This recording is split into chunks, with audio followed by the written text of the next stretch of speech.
নমস্কার। ইস্ট বেঙ্গলের দুরন্ত জয়, সেমিফাইনালে কাদের মুখোমুখি হবে ইস্ট বেঙ্গল, এই সমস্ত কিছু নিয়ে আমার আজকের এই ভিডিওতে ভিডিওর পুরোটা দেখবেন। যারা খেলা দেখেননি তাদের জন্য অত্যন্ত গুরুত্বপূর্ণ আমার আজকের এই ভিডিওটা। তো চলুন শুরু করা যাক। ডুরান্ড কাপের কোয়ার্টার ফাইনালে ইস্ট বেঙ্গল তারা নেমেছিল এবং নেমেই তাদের যে টিম, সেই টিম লিস্ট দেখলে চমকে ভরা। একের পর এক প্লেয়ারকে, প্রথম টিমের একের পর এক প্লেয়ারকে রিজার্ভ বেঞ্চে রেখে দিয়ে ইস্ট বেঙ্গল খেলতে নেমেছিল আজকে আর্মি রেডের বিরুদ্ধে। ইস্ট বেঙ্গলের এই টিমের শুরুতেই কিন্তু চমক দেখা গিয়েছিল, যে টিমে কিন্তু গোলকিপার ছিলেন প্রভসুখান গিল নয়, গোলকিপার ছিলেন লাচেন পা।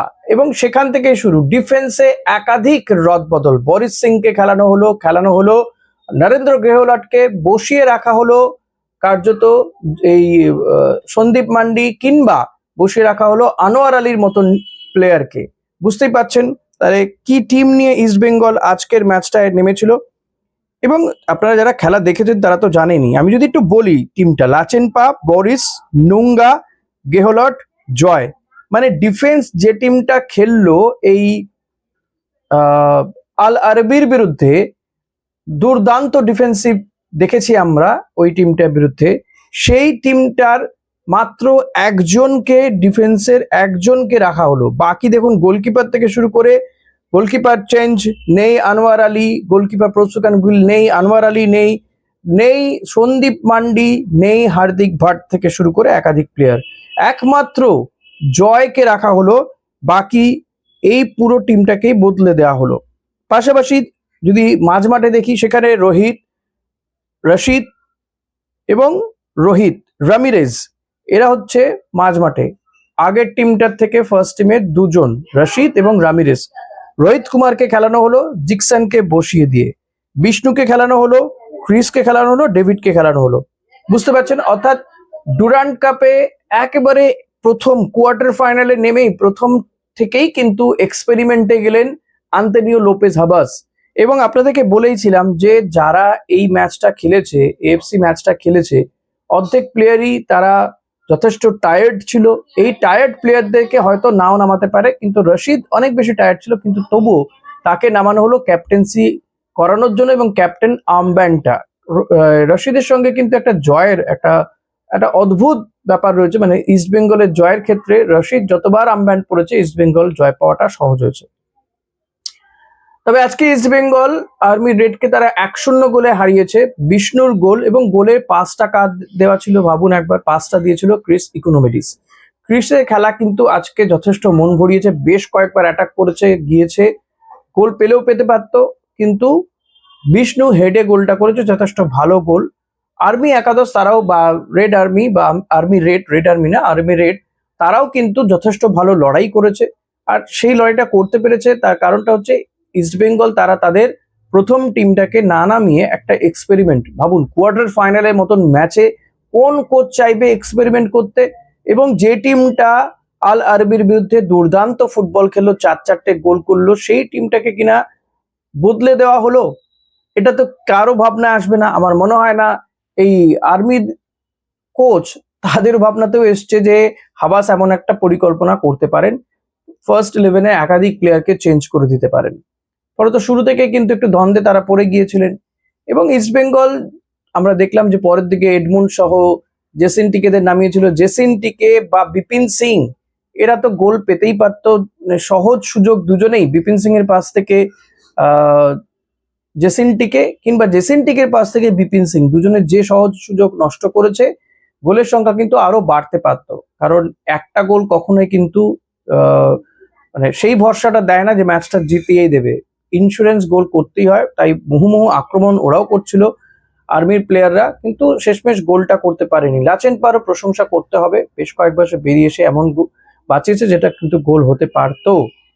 তো আমি সত্যি হাবাসকে যত দেখছি, কারণ দেখুন, হাবাসকে মোহনবাগানের কোচ হিসেবেও দেখেছি, কিংবা অন্য টিমের কোচ হিসেবে দেখেছি, এতটা হয়তো মানে দেখিনি, এইভাবে হয়তো ডিপলি দেখিনি। কিন্তু ইস্ট বেঙ্গলের কোচ হিসেবে দেখে আমি তো অভিভূত, জাস্ট অভিভূত, যে এমন একটা মানে পজিশনে এসে এরকম রিস্ক নিতে পারে একটা কোচ। দেখুন, আগের ম্যাচে আল আরাবির বিরুদ্ধে ম্যাচটাতে একজন বিদেশি ফুটবলারকে বসিয়ে দিয়ে কিনা দেশীয় ফুটবলারকে নামানো হলো, রামিরেজকে বসিয়ে বিষ্ণুকে নামিয়েছিল। এবং যে সময় নামিয়েছিল ম্যাচটা তখন মানে বোধহয় গোললেস চলছিল, বা হয়তো ইস্টবেঙ্গল 1 গোলে হারছিল, আমার এক্স্যাক্ট ওই ইয়েটা মনে পড়ছে না স্কোরটা। কিন্তু সেই সময় রামিরেজের মতন প্লেয়ারকে, বিদেশি প্লেয়ারকে কোন কোচ মানে ভরসা পাবে বা সাহস দেখাবে যে তাকে বসিয়ে দিয়ে বিষ্ণুকে নামানোর? তো এটাই হচ্ছে আন্তোনিও লোপেজ হাবাস। এবং আজকের টিমটাতেও দেখুন একাধিক প্লেয়ারকে তিনি চেঞ্জ করে দিলেন। অনেক কুসংস্কার আছে ফুটবল মাঠে, নাকি set team, winning team change করতে নেই, এই করে করে কতবার কত প্লেয়ারের ভবিষ্যৎ নষ্ট হয়ে গেছে। কি না, উইনিং কম্বিনেশন চেঞ্জ হচ্ছে না বলে সেই প্লেয়ারটি সুযোগ পাচ্ছে না। ক্রিকেট ফুটবলে এই ধরনের প্রচুর গল্প আমরা শুনি, কত প্লেয়ারকে এই কারণে মাঠে সুযোগই দেয়নি কোচরা। কিন্তু হাবাস এইসবের ধার ধারেন না, তিনি জিতছেন এবং জেতার কাছে তার রসায়ন হচ্ছে চমকে ভরা টিম এবং একটা কনসিস্টেন্ট প্লেয়ারদের নিয়মানুবর্তিতা, তাদের দারুণ পারফরমেন্স, নিজেকে ছাপিয়ে যাওয়ার ইচ্ছে। এবং এটা হচ্ছে কেন বলুন তো, এই যে প্লেয়ারগুলোকে কাউকে বসিয়ে কাউকে খেলানো হচ্ছে এবং প্রত্যেকের মান একটা জায়গাতে নিয়ে আসার চেষ্টা হচ্ছে, অর্থাৎ এ ফেল করলে বি ফেল করবে, এ আর বি এর মান সমমানের, এটা বুঝিয়ে দেওয়া হচ্ছে। তাতে করে প্লেয়াররা কনফিডেন্ট থাকবে বা ওই সুযোগ পাওয়ার প্রথম একাদশে আসার একটা খিদেও থাকবে, সেটা গোলকিপার থেকে ডিফেন্স কিংবা আপফ্রন্টে প্লেয়ারটি। আল আরবির ম্যাচে আমরা দেখলাম জেসিনটিকে দিয়ে শুরু করতে, আর এই ম্যাচটাতে ডেভিডকে দিয়ে শুরু করা হলো। প্লেয়ারগুলো কিছুটা রেস্টও পেলো আর নিজেরাও একটা আশঙ্কার মধ্যে থাকলো, যদি আজকে ওই প্লেয়ারটি ভালো খেলে দেয় তাহলে তো পরের দিন ও পাবে না চান্স।